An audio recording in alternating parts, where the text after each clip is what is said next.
What if the secret to getting everything you want is to finally stop chasing it? Have you ever noticed how life flows more smoothly the moment you stop forcing it? There's a hidden power in letting go. It's where true freedom, alignment, and peace begin. The magic of surrender, why everything comes to you when you give up. YouTube. There's something profoundly strange about life. The more we chase, the more it runs. The tighter we grip, the more things slip through our fingers. And yet, when we finally let go, when we stop, resisting, stop trying so hard, something unexpected happens. Life begins to respond, not with chaos, but with clarity, not with absence, but with alignment. This episode is about that mystery. It's about the quiet power of surrender, the kind that doesn't mean giving up, but giving in to the rhythm of things, to the intelligence that guides the world.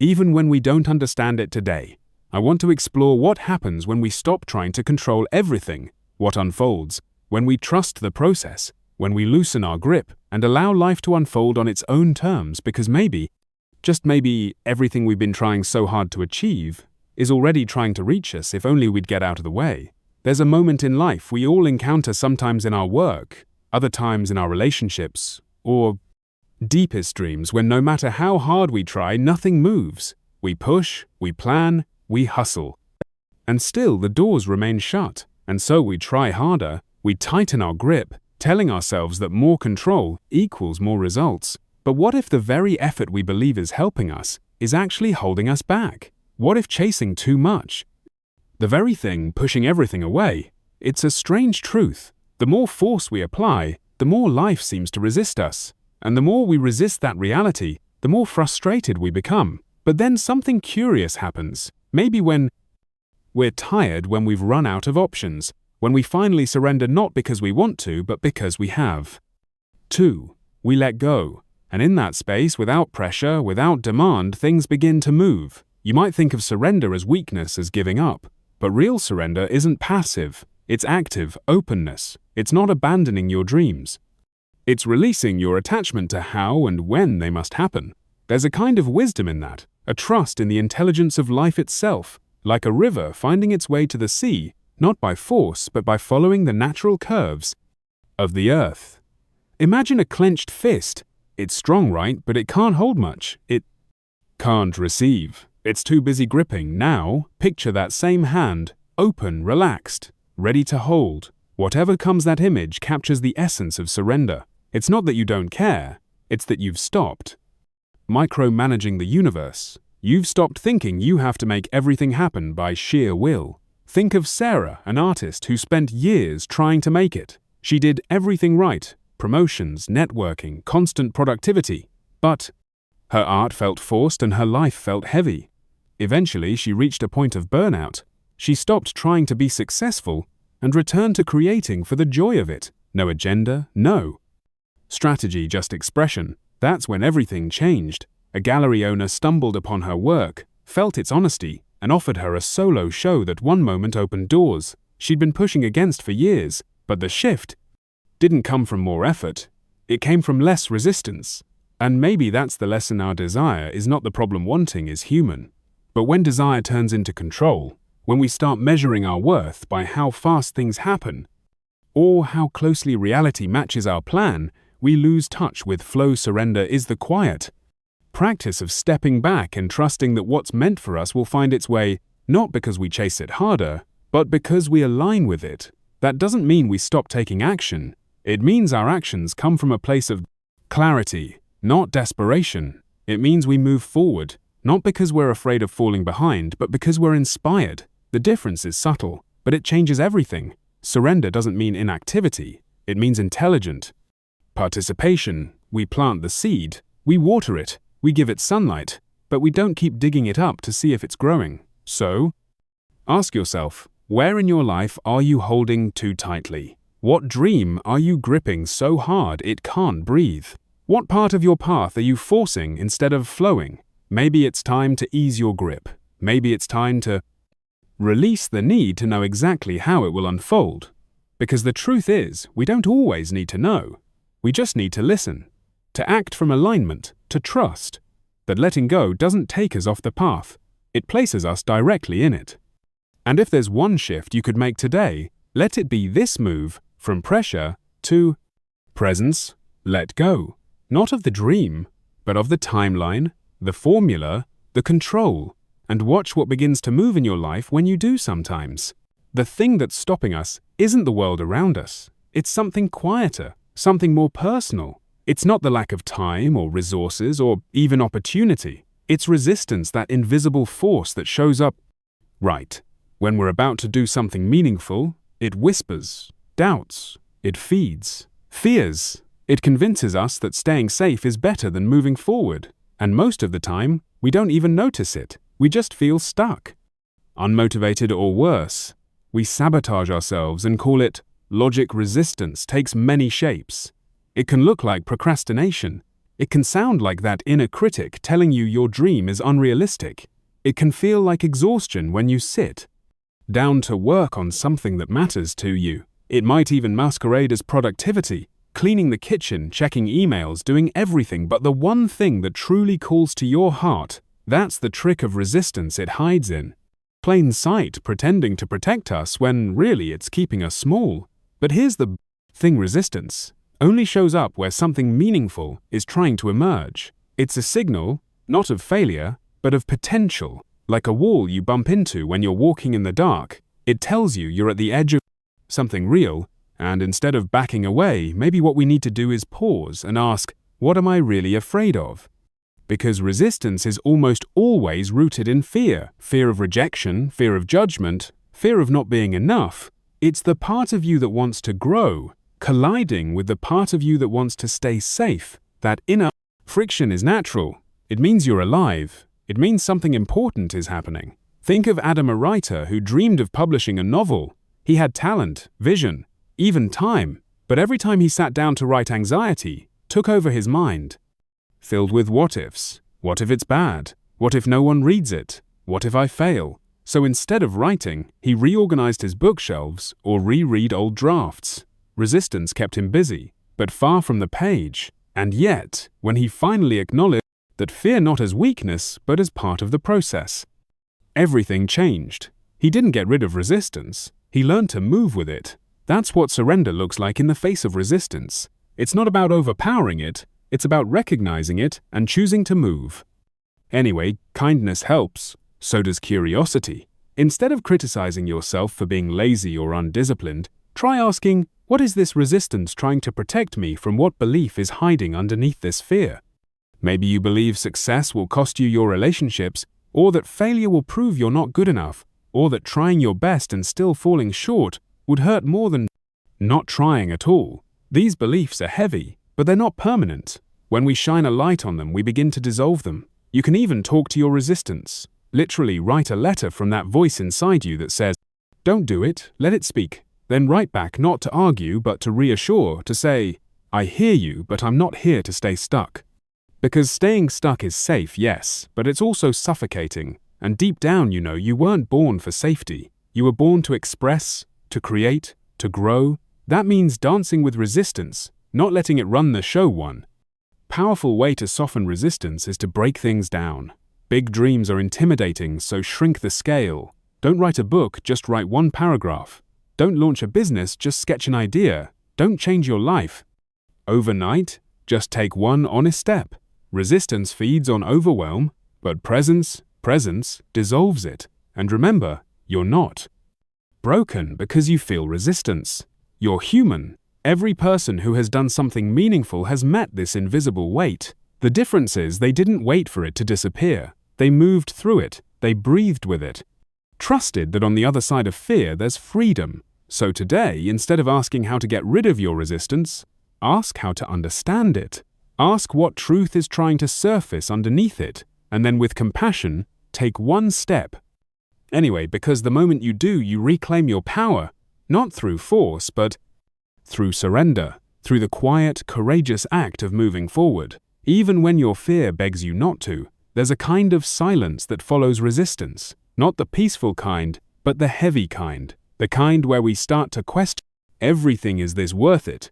Am I doing something wrong? Should I keep going? Or is this a sign I should stop? And in that uncertainty, we often reach for control. We try to map out every outcome, secure every answer, and force life to give us guarantees. But life doesn't work like that. It never has, and maybe it's not supposed to. The truth is, there's a much bigger rhythm at play than what we can see. Plans are useful, effort is important, but they're not everything. There's a larger intelligence guiding the unfolding of events. Some call it the universe, others call it divine timing, but whatever name you give it, the essence is the same. There is a force moving through your life that knows more than you do, and when you trust it, things start falling into place in ways you couldn't have predicted. Trust is difficult because it asks us to surrender control, not just intellectually, but emotionally. It means being okay with not knowing how things will turn out. It means taking steps when the path isn't fully visible. That's not easy for the mind, which craves certainty. But maybe the heart doesn't need certainty. Maybe it just needs connection.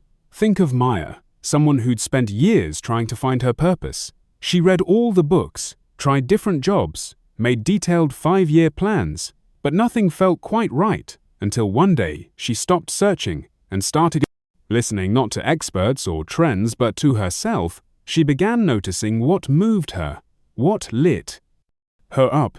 It wasn't loud, it wasn't dramatic, but it was real. One small decision at a time. She followed that quiet voice. A year later, she found herself doing work she never expected, work that felt meaningful, alive, aligned, not because she forced her way into it, but because she trusted the unfolding. That's what trusting the universe looks like. It's not waiting around for signs. It's being open to the unexpected, alert to the subtle nudges, and willing to act. Even when the outcome isn't guaranteed, it's understanding that just because things aren't going according to your plan doesn't mean they're going wrong. Sometimes not getting what you want is what clears the path for what you need. But to trust that you have to let go of your obsession with timing. You have to stop measuring your progress by someone else's clock. The universe doesn't run on deadlines, it runs on alignment. And when the time is right, when you're ready on a level, you may not even see things move fast, not because you chased them harder, but because you became who you needed to be for them to arrive. Of course, this isn't about passivity. Trust is not a reason to sit back and hope. It's a reason to stay present, to keep showing up with an open heart. You still take action, you still do your part, but you do it from a place of partnership, not pressure.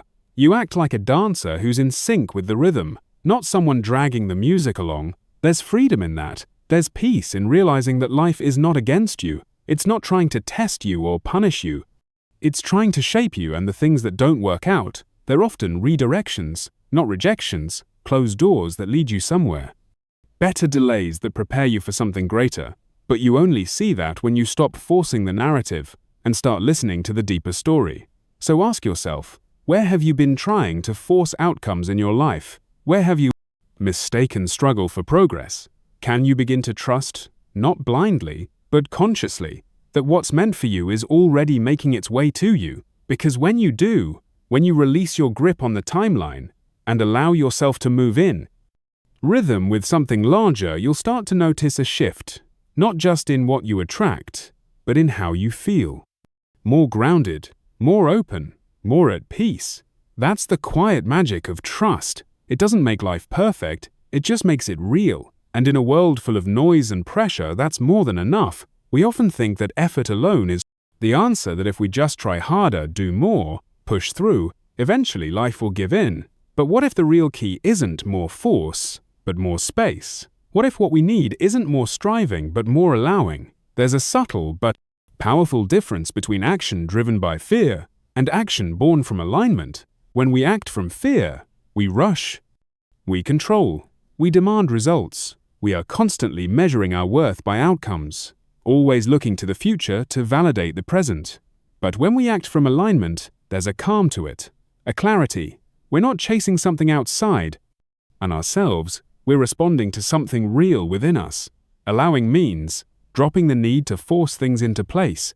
It means recognizing that not everything requires immediate intervention. Some situations need time to unfold. Some problems don't need to be fixed right now. Some answers arrive only when the noise quiets down enough to hear them. But this isn't easy. Most of us have been conditioned to believe that control equals success. We've been praised for taking charge, for pushing through, for making things happen. So the idea of stepping back can feel like laziness or irresponsibility. Yet there is a discipline in allowing it takes strength to hold space.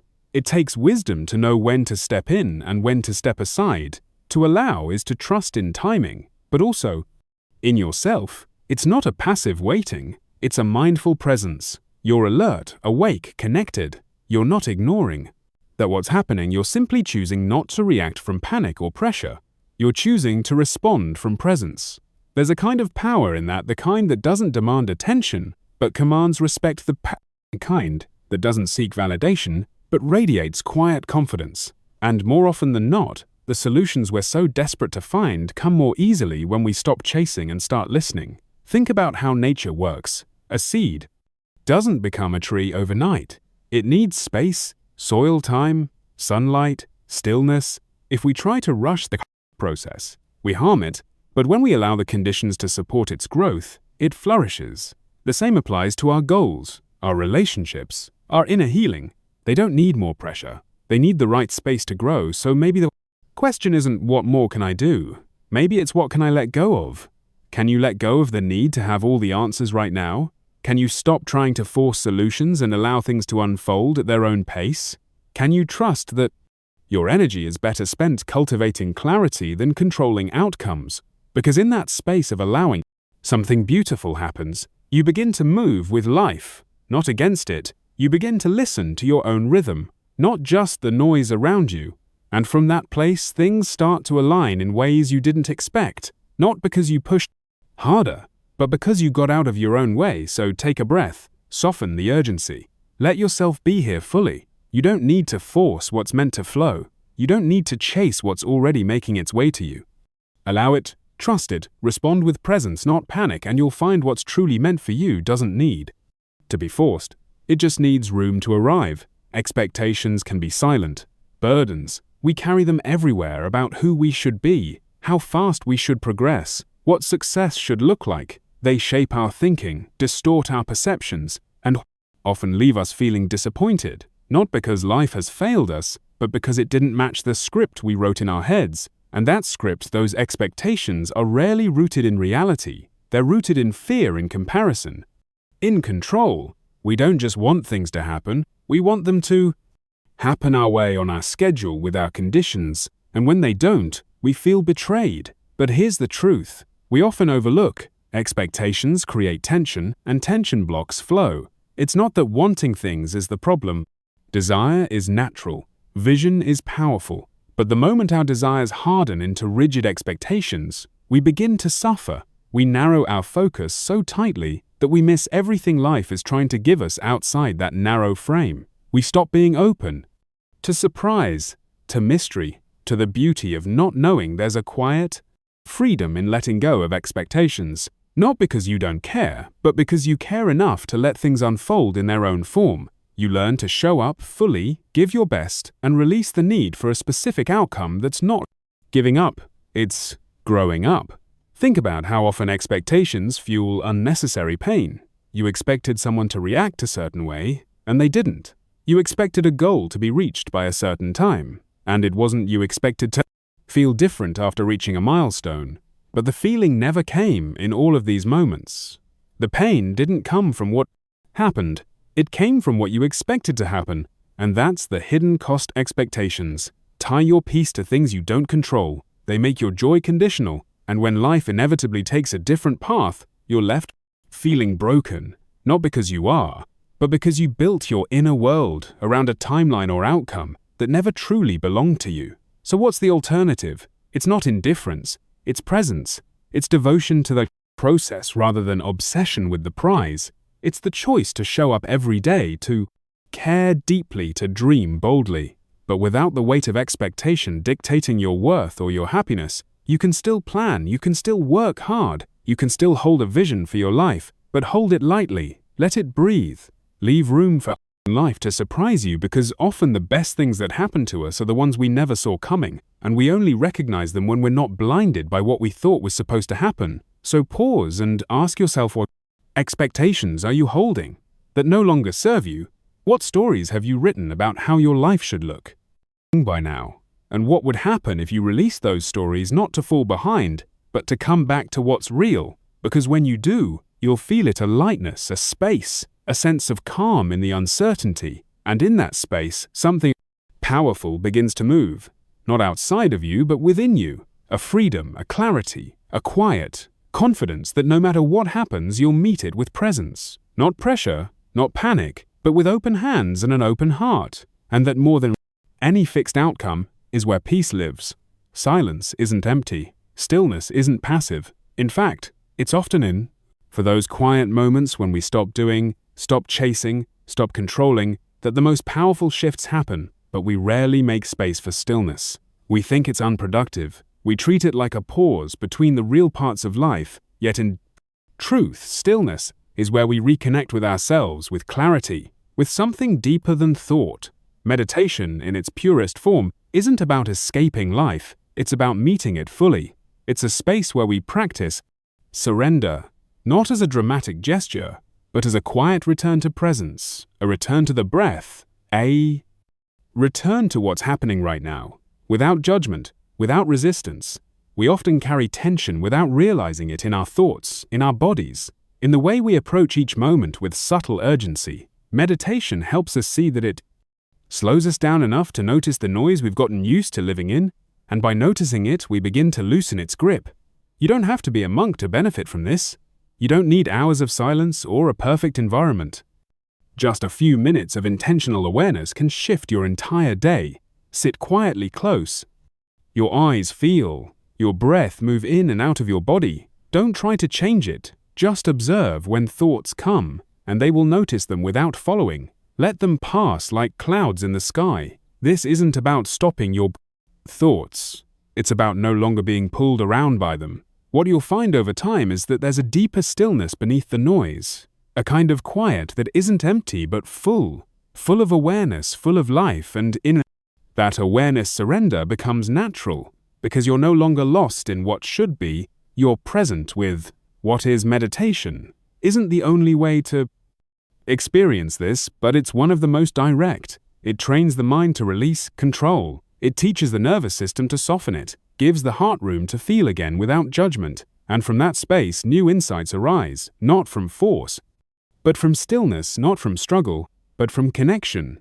The world is loud, our minds are louder, but within you always there's a quiet space that's untouched by all of it, a space of peace, of knowing, of gentle presence, and when you touch that space regularly, even for a few moments, your whole relationship to life changes. You stop reacting, you start responding, you stop needing to fix everything. You start trusting that some things simply are. This is the true foundation of surrender, not a mindset but a practice, a daily grounded return to self, not the self full of expectations and demands, but the self that simply is the self that watches, breathes, allows. So, ask yourself, can you give yourself 5 minutes today, just 5, to be still, not to achieve anything, not to figure anything out, but simply to be with what's here, because the more often you return to that space, the more natural surrender becomes, not as an idea, but as a way of living. And when surrender becomes a habit,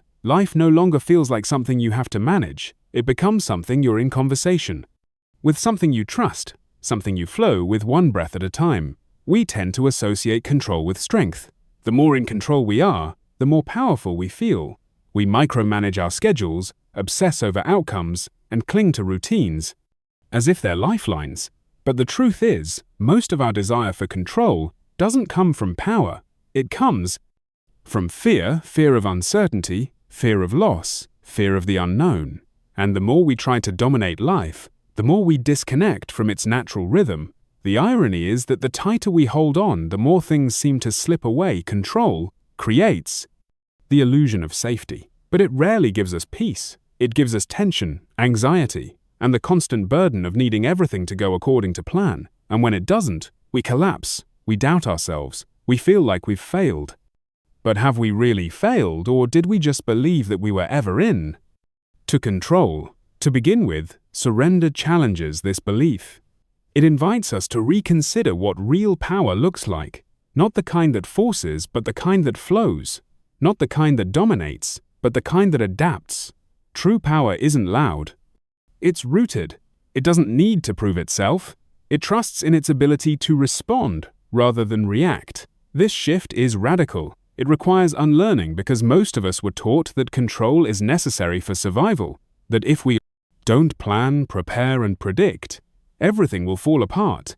But life isn't a machine, it's a living process, and processes don't respond well to force. They respond to presence, to awareness, to alignment. To surrender the need for control is not to give up responsibility, it's to shift from trying to force outcomes to choosing how we respond to them. It's moving from the mindset of, I must make this happen, to, I will meet whatever happens with clarity and intention. This change alters everything: your stress levels, your sense of self-worth, your ability to handle setbacks. You stop internalizing every challenge as a reflection of your failure. You start seeing each moment as a chance to listen, to adjust, to grow. Control is rigid, surrender is responsive, and responsiveness is what life asks of us. That doesn't mean you stop making plans or setting goals, but it does mean you stop attaching your identity to them. You recognize that you are not your results, you are not your productivity, you are not your ability to control every detail. You are the awareness behind it all, the one who can choose again, adjust, and keep going without the weight of perfectionism. So take a moment to notice where control is ruling your life.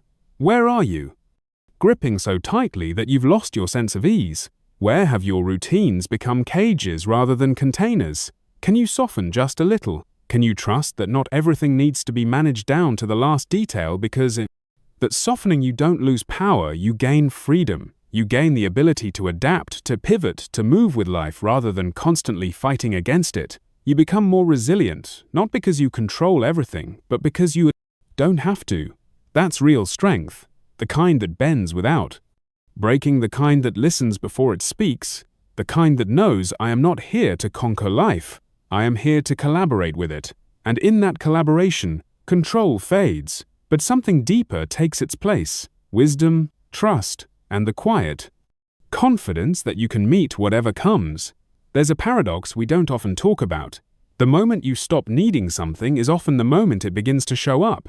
Not because life is playing games with you, but because letting go changes your energy. It shifts your focus from lack to presence, from grasping to receiving.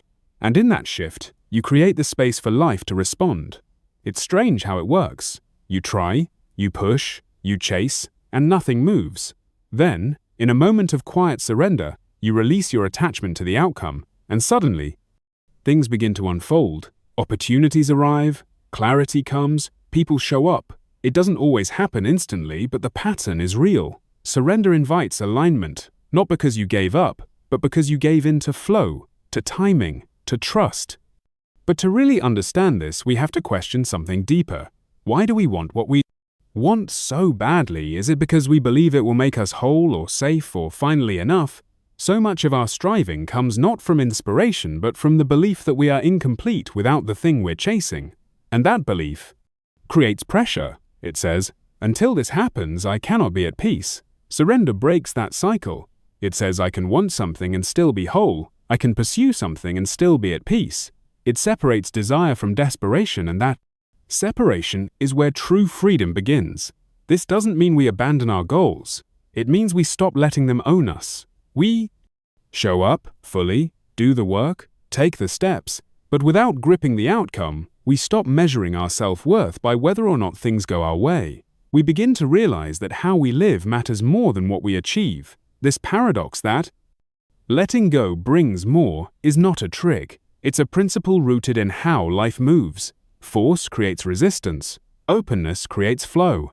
When you loosen your grip, you return to the present moment, and from that place, you make better decisions. You see more clearly. You act with more precision and less noise.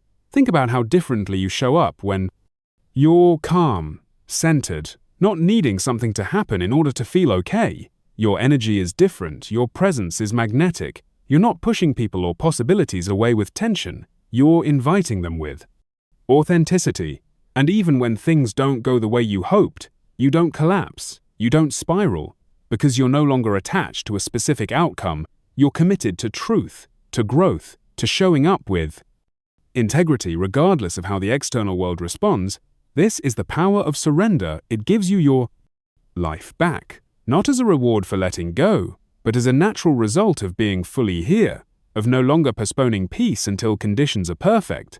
So ask yourself, what are you gripping that's causing more tension than movement? What are you afraid will slip away if you stop chasing it so hard? And what would it feel like to want something deeply without needing it to define you? That shift is everything. It doesn't take away your passion. It doesn't dull your ambition. It simply grounds it. It reminds you that you're already enough, that life is not something to conquer, but to align with. And when you live from that space, free, focused, present, what you truly need often finds its way to you, not because you demanded it, but because you are finally ready to receive it. Relationships can be one of the most powerful mirrors for our desire to control in our closest connections. We often try, consciously or not, to shape others into what we need them to be. We expect them to respond the way we would to love us, how we define love to meet our needs, without having to ask. And when they don't, frustration arises. We start managing, correcting, sometimes even manipulating, not always with ill intent, but with fear at the core. Fear of rejection, fear of being misunderstood, fear of losing connection. But here's what surrender teaches us. Love is not control. It's not shaping someone else to fit your comfort zone. It's allowing them to be fully themselves, even when that challenges you, even when it confronts your own insecurities. Surrender in relationships doesn't mean silence or avoidance. It means releasing the illusion that closeness requires control. True connection thrives on freedom, not pressure. The more you try to control how someone shows up, the more tension you create. The more you try to force emotional safety through control, the more unsafe the relationship actually becomes. People need space to be real, to change, to grow, and that space can only exist when we're willing to surrender our assumptions about who they should be. Surrendering in relationships doesn't mean allowing dysfunction.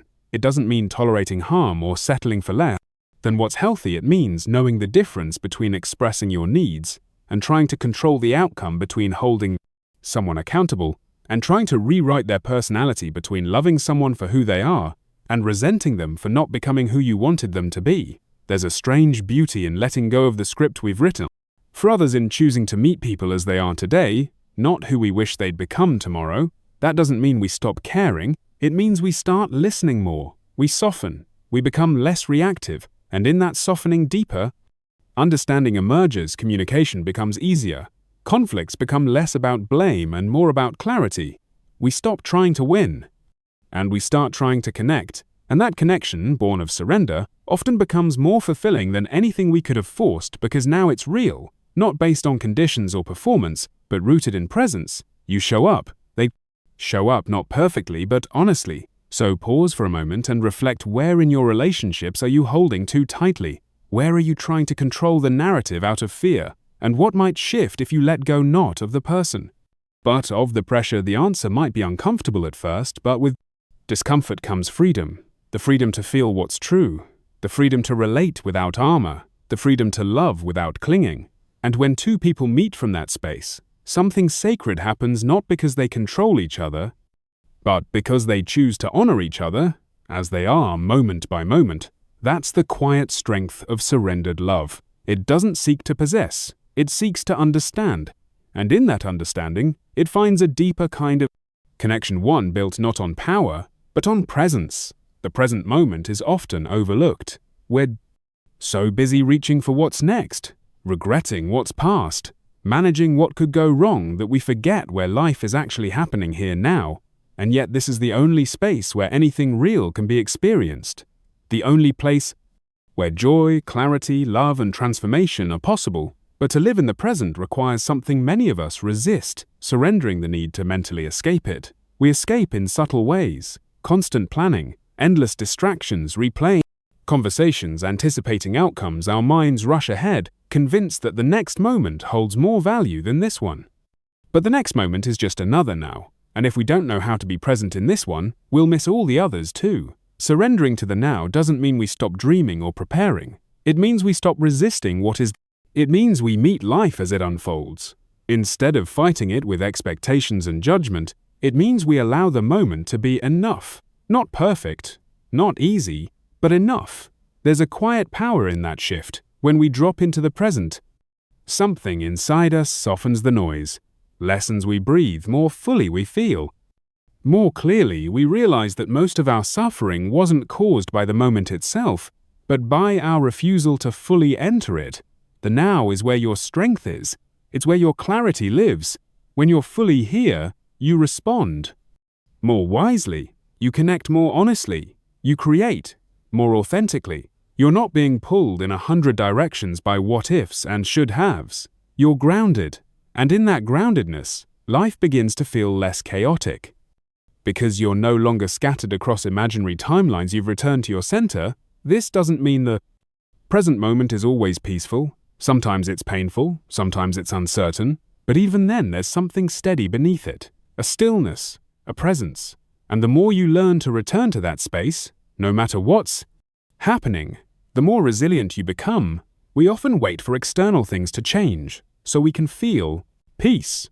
But peace doesn't come from having the perfect life. It comes from being fully alive in the one you have. And that starts by surrendering the mental habit of postponing presence by no longer saying, I'll feel okay when, and instead saying, I choose to show up now, because now is where everything happens. Every insight, every shift, every moment of connection or courage or creativity, it all begins in the now, and when you surrender to it, not because it's perfect, but because it's real, you begin to move through life with more grace, more clarity, and more power than you ever thought possible. So ask yourself gently, where are you? Not physically, but mentally, emotionally, energetically.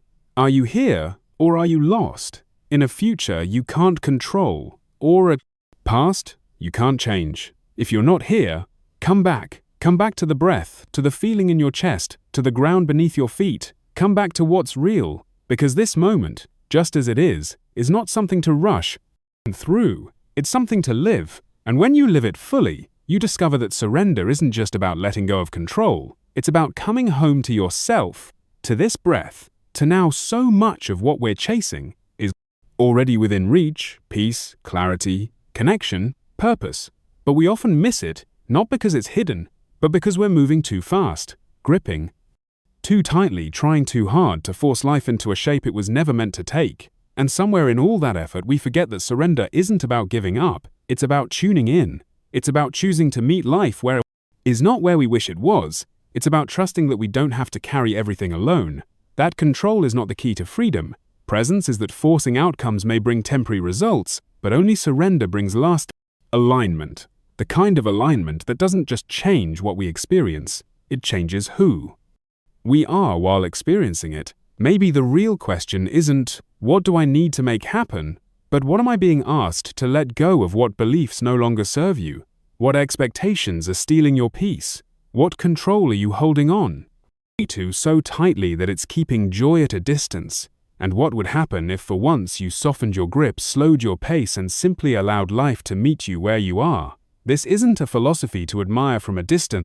It's a practice, a path, a way of showing up in the world that's honest, grounded, and deeply courageous. Because it takes courage to stop pushing, it takes strength to be still, and it takes trust to believe that what's meant for you will never need to be forced. So as you step back into your day, carry this truth with you.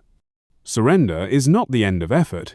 It's the beginning of true power, a power that moves with life, not against it, a power that doesn't demand, but invites, doesn't control, but collaborates, doesn't panic, but trusts. Start there. Start now. One breath at a time, one moment at a time. Surrender not because you're weak, but because you're finally ready to live from your deepest strength. And if this journey spoke to something in you, share it, reflect on it, revisit it when you forget, because surrender isn't something we master once. It's something we remember again and again, every time life whispers, let go.